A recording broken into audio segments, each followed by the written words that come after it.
Birinchi raqamli valyuta kurslari kanaliga xush kelibsiz.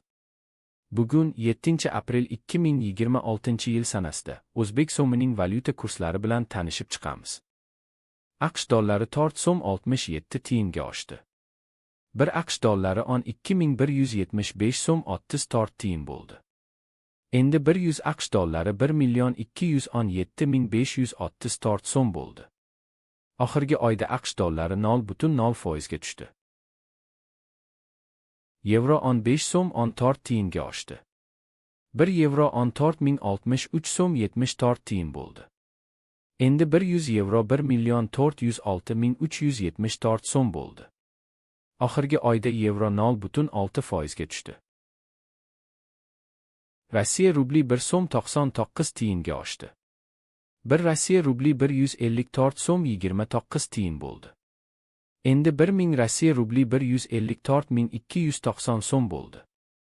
Oxirgi oyda Rossiya rubli 0,5% ga tushdi. Xitoy yuani 32 tiyinga oshdi. 1 Xitoy yuani 1769 so'm 0 tiyin bo'ldi. Endi 1000 Xitoy yuani 1,769,000 so'm bo'ldi. Oxirgi oyda Xitoy yuani 0,1% ga oshdi. Koreya voni tort tiyinga oshdi. 1 Koreya voni 8 so'm 10 tiyin bo'ldi.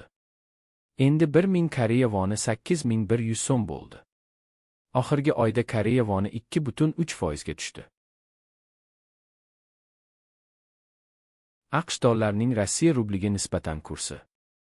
1 Rossiya rubli 0 kopeykaga tushdi. 1 AQSh dollari 78 Rossiya rubli 91 kopeyka bo'ldi. Endi 100 AQSh dollari 7891 Rossiya rubli 20 kopeyka bo'ldi. Oxirgi oyda AQSh dollarining Rossiya rubliga nisbatan kursi 0,5% ga oshdi. Ertaga yangi kurslar bilan uchrashguncha like bosib obuna bo'lishni unutmang. Qo'ng'iroqchani bossangiz video chiqishi bilan sizga xabar beraman. Kuningiz xayrli bo'lsin.